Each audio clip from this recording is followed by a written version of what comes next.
Hello everyone, this is Priyanshu Ranjan, MBBS first professional year, IJIMS Patna. I also appeared in ICAR UG 2020 exam and cleared it with 401 marks out of 600 and my all India rank was 3500 approx. I have completed my first year agriculture in Jawaharlal Nehru Krishi Vishwavidyalaya Jabalpur and my college name was college of agriculture Ganj Basoda. इस video में guys हम लोग discuss करेंगे how to crack NEET along with ICAR colleges. तो देखिए काफ़ी ज़्यादा broad topic है और काफ़ी ज़्यादा ये डिमांडिंग टॉपिक भी है। जब मैं अपना कमेंट सेक्शन जब मैं स्क्रॉल करता हूँ तो मैं देखता हूँ कि काफ़ी सारे स्टूडेंट्स का यही डाउट रहता है कि how to crack NEET, what are the challenges face during ICAR colleges. तो इन सारे कमेंट्स को मैंने एक जगह कंपाइल किया और मैंने सोचा एक वीडियो बना देता हूँ। हालांकि वीडियो थोड़ा लंबा हो गया है लेकिन मैं आपको फिर भी यही सजेस्ट करूँगा कि आप वीडियो को पूरा देखिए, 1.25x पे देख सकते हैं ताकि आपका टाइम थोड़ा सेव भी हो जाए। वीडियो को मैंने कुछ सब पॉइंट्स में डिवाइड किया हुआ है। सबसे पहले मैं आप सभी को आपका एग्ज़ाम का एक्सपेक्टेड डेट और रिजल्ट और काउंसलिंग का जो डेट्स है और आपका जो कॉलेज ओपनिंग का जो डेट है उसके बारे में डिस्कस करूँगा कि कब आपका कॉलेज जो है ओपन हो सकता है। अभी एग्ज़ाम का डेट जबकि आ भी गया है। और फिर उसके बाद मैं डिस्कस करूंगा कि आपका जो काउंसलिंग का प्रोसेस है वो भी आपके लिए कितना इंपॉर्टेंट है। आप जो अपना कॉलेज सेलेक्ट करते हैं वो कितना ज़्यादा इंपॉर्टेंट है आपके लिए, आपके अपकमिंग नीट प्रिपरेशन के लिए। फिर उसके बाद हम डिस्कस करेंगे कि क्या आईसीआर कॉलेजेस में कोई बॉन्ड होता है। फिर फोर्थ पॉइंट में मैं डिस्कस करूंगा कि आईसीआर कॉलेजेस का क्या सिलेबस होता है, एक्चुअली में क्या क्या पढ़ने को मिलेगा आपको, और इसको फिर नीट के टॉपिक से कैसे रिलेट कर सकते हैं। फिर उसके बाद मैं डिस्कस करूंगा आप सभी के साथ कि जो आईसीआर कॉलेज में आपका एग्ज़ाम होगा उसके रिगार्डिंग आपको कैसे प्रिपरेशन करनी है और उसमें भी क्या क्या होता है, क्योंकि काफ़ी सारे लोग जो हैं वो 12th के बाद डायरेक्ट जब कॉलेज में जाते हैं तो उन्हें सेमेस्टर सिस्टम के बारे में पता नहीं होता है। तो उसके बारे में भी मैं आपको थोड़ा बहुत आइडिया दे दूंगा। फिर आपको मैं लास्ट में मैं बताऊंगा what are the challenges faced during ICR colleges while preparing for NEET. Even आप भी फेस करेंगे, मैंने भी कुछ चैलेंजेस फेस किया था। तो इन सारे पॉइंट्स को मैं अच्छे से डिस्कस कर लूँगा। तो वीडियो को पूरा देखिएगा और अंत तक देखिएगा। हो सकता है आपका कोई डाउट हो और मैंने उस डाउट को एक्सप्लेन भी किया हो वीडियो में, और अगर आप वीडियो नहीं देखेंगे तो आपका वो डाउट भी क्लियर नहीं होगा। तो मैं आपको पर्सनली सजेस्ट करूँगा कि आप वीडियो को भले ही 1.25x पे देखिए लेकिन वीडियो को पूरा देखिए ताकि आपको पूरा इन्फॉर्मेशन मिले, ताकि आपके मन में कोई क्वेश्चन ना रह जाए कि आईसीआर का जो कॉलेज है उसमें आपको क्या क्या प्रॉब्लम्स आ सकती हैं और क्या क्या होता है आपके आईसीआर के फर्स्ट ईयर में। चैनल पे अगर आप नए हैं तो चैनल को सब्सक्राइब जरूर कीजिएगा, क्योंकि यूट्यूब चैनल नया है और मैं इस पे वीकली वीडियोस अपलोड करता रहता हूँ। आपका जो कमेंट्स आता है मैं उसके रिगार्डिंग ही वीडियो अपलोड करता हूँ। अगर आपको भी कोई डाउट है तो आप अपने डाउट को कमेंट सेक्शन में डाल सकते हैं। जो कमेंट सेक्शन होता है वो आप ही का होता है। आपको कोई भी छोटा से छोटा जो भी डाउट हो आप उसको कमेंट करना मत भूलिए। मेरी पूरी कोशिश रहती है कि मैं सबके कमेंट का रिप्लाई करूं, और अगर आपका कमेंट जो है वो थोड़ा बहुत ज़्यादा एक्सप्लेनेटरी होता है तो मैं उसको वीडियोज़ में ला करके एक्सप्लेन भी करता हूँ। इसलिए do comment, do like and subscribe to my channel, ताकि मुझे भी मोटिवेशन मिले और मैं आप सभी के लिए और अच्छी अच्छी वीडियोस लाता रहूं। और हाँ, अपने फ्रेंड्स तक भी शेयर करना मत भूलिएगा ये वीडियोस को। सबसे पहला टॉपिक एग्ज़ाम रिजल्ट्स और काउंसलिंग की जो डेट्स हैं और फिर कॉलेज ओपनिंग डेट्स। तो एग्ज़ाम का जो डेट है वो तो आ चुका है। 13, 14 और 15 तारीख को आप सभी का आईसीआर का पेपर है, multi shift paper online, not pen paper mode. और आपको एग्ज़ाम के बारे में मैंने प्रॉपरली एक वीडियो में ऑलरेडी बता दिया है। आपको वीडियो जो है वो आई बटन पे आप क्लिक करेंगे तो आपको मिल जाएगा, या फिर आप डिस्क्रिप्शन भी चेक कर सकते हैं, या फिर अगर आपको मन करे तो आप मेरा चैनल भी विजिट कर सकते हैं। काफ़ी सारे वीडियोज़ जो हैं आपको आईसीआर रिलेटेड मिल जाएंगे, क्योंकि मैं पिछले साल से ही वीडियोज़ बना रहा हूँ आईसीआर रिलेटेड। तो एग्ज़ाम का जो डेट है 13, 14, 15, यहाँ से आप लगभग मान सकते हैं कि आपको 1 मंथ या फिर आपको 21 डेज़ का आपको टाइम लग सकता है रिज़ल्ट आने में। तो आप एक्सपेक्ट कर सकते हैं अक्टूबर 1 से लेकर के अक्टूबर 15 के बीच में, means first week of October और सेकेंड वीक ऑफ अक्टूबर के बीच में आपका जो रिज़ल्ट है वो आ जाएगा आईसीआर का। रिज़ल्ट आने के बाद लगभग 1 सप्ताह के अंदर ही आपका काउंसलिंग स्टार्ट हो जाता है। यहाँ पर ऐसा कुछ डिले नहीं होता है नीट की तरह। मैं 2 साल से काउंसलिंग करा रहा हूँ। यहाँ पर जब रिज़ल्ट आता है तो आपका लगभग समझिए 3 से 4 दिन के अंदर ही आपका जो आईसीआर का जो ऑफिशियल वेबसाइट है जहाँ पे काउंसलिंग होती है, www.icrexam.net, यहीं पे जो आपकी काउंसलिंग की जो डेट्स हैं, स्केड्यूल है, वो आ जाती है। और आपका जो काउंसलिंग है विद इन 1 वीक स्टार्ट हो जाता है रजिस्ट्रेशन प्रोसेस। तो काउंसलिंग भी मैं बता दूं आपको लगभग चलेगा, आपका लगभग 1.5 मंथ चलता है। अगर आप मॉप अप राउंड को भी इंक्लूड कर ले तो आपको लगभग 2 महीना लग जाएगा पूरा पूरा काउंसलिंग होने में। मीन्स आप अक्टूबर 15 तक आप रिजल्ट एक्सपेक्ट कर रहे थे, फिर आप वहाँ से अगर 2 महीना कैलकुलेट करेंगे तो अक्टूबर से 1 नवंबर, नवंबर से 1 दिसंबर, तो लगभग आप समझिए दिसंबर लास्ट तक आपका जो है आपका पूरा काउंसलिंग का जो प्रोसेस है वो सारा का सारा ख़त्म हो जाएगा। मीन्स आपको कोई भी काउंसलिंग की जो प्रोसेस है वो लेफ्ट आउट नहीं रहेगी। ये एक्सपेक्टेड मैं बता रहा हूँ। हालांकि बहुत बार क्या होता है ना, काउंसलिंग का डेट्स थोड़ा एक्सटेंड भी होता है। जैसे कि अभी आपने एप्लीकेशन फॉर्म फिल किया आईसीआर का, तो आपने देखा होगा जैसे ही वो डेट खत्म हुआ उसके बाद आईसीआर ने 2 दिन और एक्सटेंड कर लिया अपना एप्लीकेशन फॉर्म फिलिंग का डेट। तो उसी तरह काउंसलिंग में भी होता है। काउंसलिंग में रिपोर्टिंग का जो डेट होता है वो 1-2 दिन थोड़ा एक्सटेंड भी हो जाता है कभी कभार। तो थोड़ा बहुत जो प्रेडिक्शन है वो ऊपर नीचे हो सकती है। मैं आपको जनरली बस एक रफ आइडिया दे रहा हूँ। इसका मतलब ये है कि आपका दिसंबर तक जो है वो काउंसलिंग की जो पूरी प्रोसेस है वो ख़त्म हो जाएगी। और अगर काउंसलिंग में बहुत लेट हुआ तो 15 जनवरी तक तो बिल्कुल ख़त्म हो जाएगी आपकी आईसीईआर की काउंसलिंग की प्रोसेस। और आप 1 फरवरी या फिर जनवरी लास्ट वीक से आप अपना कॉलेज जाना शुरू करेंगे। अब कोरोना का टाइम नहीं है, तो अब आपका जो कॉलेजेस होगा वो कैसा होगा, ऑफलाइन कॉलेज होगा, ऑनलाइन कॉलेज का कोई सीन नहीं रहेगा। इसके बाद जो सेकंड टॉपिक है हमारा, वो है कि चूज़ योर कॉलेज वाइजली। मतलब इसका क्या है, देखिए काउंसलिंग की जो प्रोसेस होती है वो काफ़ी ज़्यादा कॉम्प्लिकेटेड प्रोसेस होती है। आईसीआर आपको सिर्फ और सिर्फ एक बार चॉइस फिलिंग का ऑप्शन देता है। मीन्स अगर आपने एक बार अपना चॉइस फिलिंग गलत कर दिया, आपने ऊपर की कुछ ऐसी यूनिवर्सिटीज़ रखा जहां आप जाने के लिए कंपैटिबल नहीं हैं, और आपको कोइंसिडेंटली वही चॉइस फिल मिल गया, तो आप क्या करें। तो फिर आपको वहाँ पर जाने के बाद थोड़ा बहुत एडजस्ट करना पड़ेगा, जो कि आपके लिए अच्छा नहीं रहेगा। तो choose your college wisely counselling की जो प्रोसेस है इसको काफ़ी ज़्यादा आपको डीपली समझ करके करना पड़ेगा। हालांकि मैं 2 साल से काउंसलिंग करा रहा हूँ। 20 में मैंने खुद का काउंसलिंग किया, 21 में मैंने ऑनलाइन काउंसलिंग भी किया और पेड काउंसलिंग भी किया। उसी तरह मैं 2022 में भी आप सभी के लिए हेल्प करूँगा। मैंने काफ़ी सारे चॉइस प्रेफरेंस भी मैंने प्रिपेयर किए थे पिछले साल, और उन सारे चॉइस प्रेफरेंस को मैंने यूट्यूब पे भी शो किया था। हालांकि आपको काउंसलिंग के लिए घबराना नहीं है, मैं रहूँगा उस समय, मैं आपको उस समय पूरी तरह से गाइड करूँगा।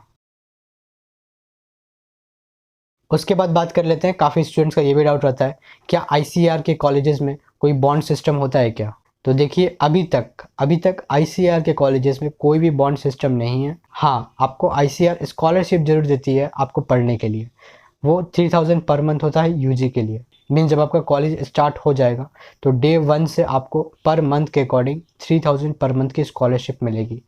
लेकिन आप जब कॉलेज छोड़ते हैं, आपका जब नीट में सिलेक्शन हो जाता है, तो अभी तक मैं जब ये वीडियो बना रहा हूँ अभी तक कोई भी बॉन्ड ऐसा किसी भी कॉलेज में इंट्रोड्यूस नहीं किया गया है कि आपको कॉलेज छोड़ने के समय आपको इतना मनी देना पड़ेगा आईसीआर में, या फिर आपको उतना मनी उस कॉलेज को देना पड़ेगा। अभी तक ऐसा कोई भी बॉन्ड का प्रोविज़न नहीं आया है। अपना फोर्थ पॉइंट ये है कि आईसीआर कॉलेजेस में सिलेबस क्या होता है, पढ़ना क्या होता है, क्या नीट से रिलेटेड होता है, क्या एग्रीकल्चर और बोटनी सेम होगा। तो देखिए मेरे को भी ऐसा लगता था कि मतलब एग्रीकल्चर और बोटनी लगभग पढ़ाई पढ़ाई सेम रहेगा, मैं जाऊंगा एकदम से इक्वल रह जाएगा। लेकिन ऐसा कुछ नहीं है। मीन्स एग्रीकल्चर में आपको सॉइल साइंस पढ़ना पड़ेगा, आपको एग्रोनॉमी पढ़ना पड़ेगा, आपको जेनेटिक्स पढ़ना पड़ेगा, आपको प्लांट बायोकेमिस्ट्री बायोटेक्नोलॉजी पढ़ना पड़ेगा। हालांकि मैं इन सारे टॉपिक्स के बारे में बता दूं, ये फर्स्ट ईयर में जो भी आपको पढ़ना पड़ेगा वो पूरा का पूरा बेसिक लेवल का पढ़ना पड़ेगा। सेकेंड ईयर से आपको थोड़ा बहुत हाई लेवल पढ़ना पड़ता है, लेकिन फर्स्ट ईयर पूरा का पूरा बेसिक रहता है। जैसे मैंने प्लांट बायोकेमिस्ट्री या बायोटेक बोला, तो अगर आपने बायोमोलिक्यूल्स अच्छे से कर रखा है तो आपको ज़्यादा चिंता करने की ज़रूरत नहीं है। बायोटेक भी वही थोड़ा 12th का जो है आपने जो देख रखा है, तो वो भी आपका अगर स्ट्रॉन्ग है तो आपको ज़्यादा चिंता करने की बात नहीं है। जेनेटिक्स अगर आपने मेंडल वाला पूरा पढ़ रखा है 12th में जो है, वो अगर आपका स्ट्रॉन्ग है तो वो सब्जेक्ट में भी आपको कम दिक्कत होगी।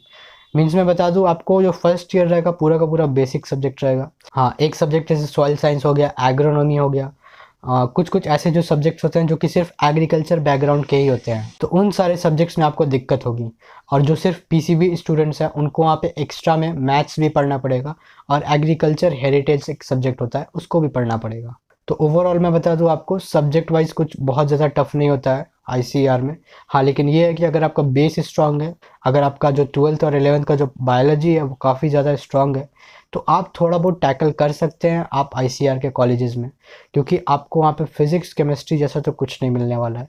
फिजिक्स केमिस्ट्री के लिए तो आपको एक अलग से टाइम निकालना पड़ेगा। थोड़ा बहुत अगर आप जेनेटिक्स पढ़ रहे होंगे तो आपको थोड़ा बहुत रिलेट कर पाएंगे मेंडल से टेस्ट क्रॉस से, और भी जो टॉपिक्स हैं उन सारी चीज़ों से। लेकिन फिजिक्स केमिस्ट्री के लिए आपको एक अलग से टाइम निकालना पड़ेगा और आपको पढ़ना पड़ेगा। नेक्स्ट अपना जो सब टॉपिक है वो है कॉलेज का एग्ज़ाम के बारे में, सेमेस्टर सिस्टम के बारे में।